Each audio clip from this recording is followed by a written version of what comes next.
Ang galing! May gold pa! Iska, alam mo ba kung paano dumami yung pera ko? Bakit naman gusto mo dumami yung pera mo, Bebang? Kasi wala kaming ulam eh. Gusto ko makabili ng fried chicken. Ganon? Oo, gusto ko sanang dumami itong maipon kong pera. Hindi pa to kasya pambiling fried chicken eh.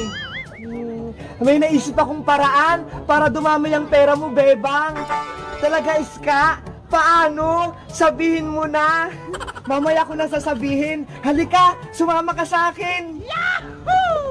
20 minutes later. Iska, bakit tayo naghukay ng lupa?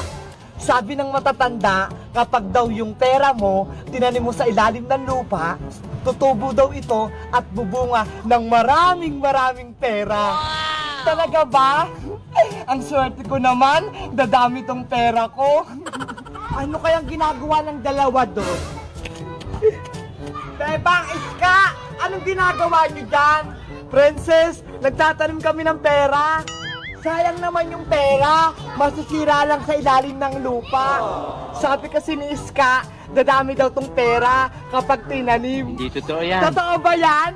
Wala namang mawawala, Princess, kapag sinubukan natin. May pera ka din ba dyan, Princess? Para isama din natin sa pagtanim. Sige, isama nyo na rin tong mga bariyang pera ko para dumami din. Akin na yung pera nyo, ibabaon na natin. Oh, Iska, eto yung pera ko. Isang 20, isang 50. Sigurado ka dyan, Iska, ah. Kapag yan nawala, yari ka sa akin. Ayan, tapos na. Diligan din natin para mas mabilis na tumubo. Tama na yan, Bebang. Marami na yung tubig. Bebang, Princess, antay na lang natin bukas. Baka tumubo na.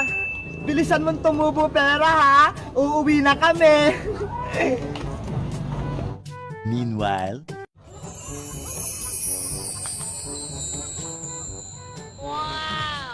tomorrow for sure. Hala, ang ganda ng araw. Magandang araw, Bebang. Magandang araw din sa'yo, Princess. Bebang, Princess, puntahan na natin yung tinanim nating pera kahapon. Ayaw nga pala. Baka tumubo at namunga na yung pera natin. Excited na ako magkapera. Tara na, baka maunahan pa tayo. Bilisan mo, Bebang.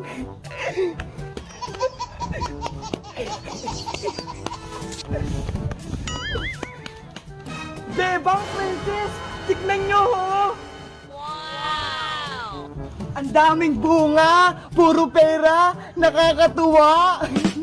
May 1,000, 500, 200, 150, at meron pang mga bariya. Pwede na ba tayo mamitas ng pera para makabili tayo ng pagkain? Gutom na ako. Kunin na natin, mukhang hinog na sila. Okay, pipitas na ako. Akin na to lahat na perang papel. Oh no! Princess, magtira ka naman. Piniso nga lang yung tinanim mo, di ba? Bakit? Pera din naman yung piso, ah. Huwag na kayong mag-away dalawa. Hati-hati na lang tayo para walang lamangan. Si Princess kasi, Iska, gustong kunin lahat ng pera. O, ayan, Bebang. Sa'yo na lahat ng natira. Nagre-reklamo ka na naman. Ano yan? Puro barya na lang tinira mo? Sa inyo na lahat yan ni Iska. Madami pa yan. Akin na to. Nani? Hoy, Princess! Bigyan mo rin kami ni Bebang!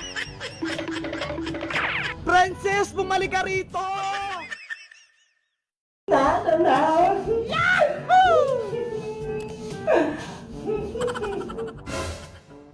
Wow! Ay, salamat! Nakauwi na rin tayo sa bahay. Bebang! Hala, lagot! Nakauwi na si Senyorita Princess, tsaka si Tia Terry. Oh, no! Asan ka na naman, Bebang? Senyorita, andito po ako. Ano pong kailangan nyo? Bakit nagtagal mong sumagot? Siguro, kinakain na naman yung mamahalin naming pagkain dyan eh. Hindi po. Naglilinis po ako sa kabilang kwarto, kaya natagalan po ako. Magsisinungaling ka pa sa akin? Eh ano yung nasa mukha mo? May pasis ka pa sa bibig? Hindi po to pasa, senyorita. Ipot po to ng butiki. Patikim nga, baka nagsisinungaling ka lang sa akin.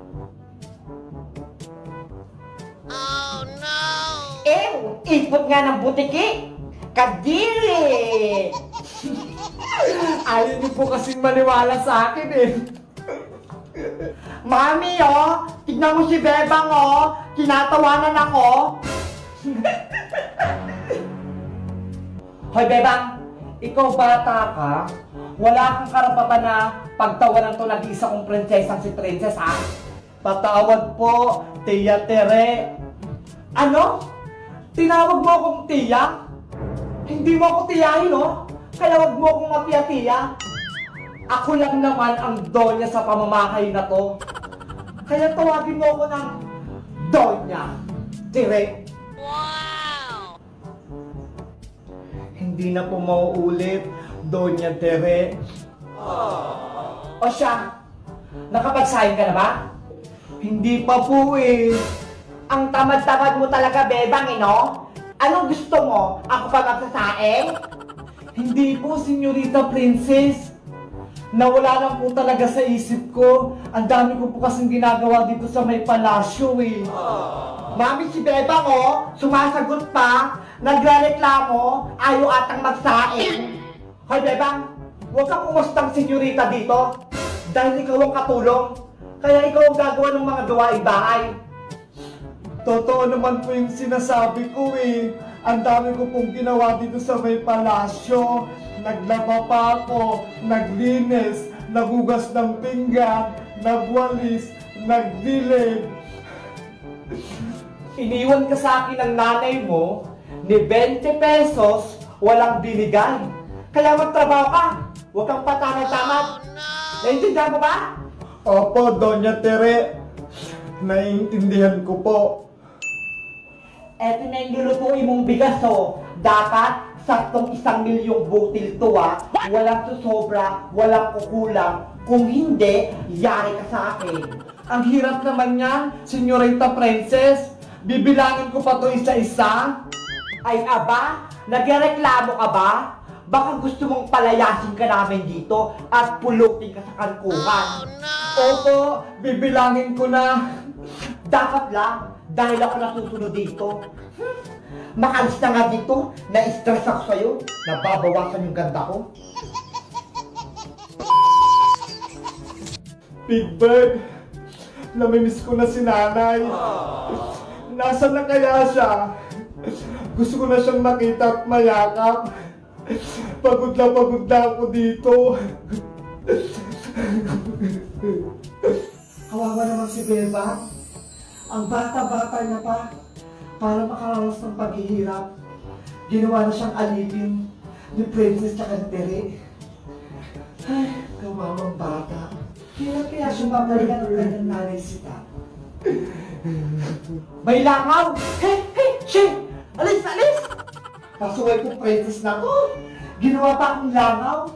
Pero good mother kaya ako. Makalis na ako dito. Baka mapisat pa ako.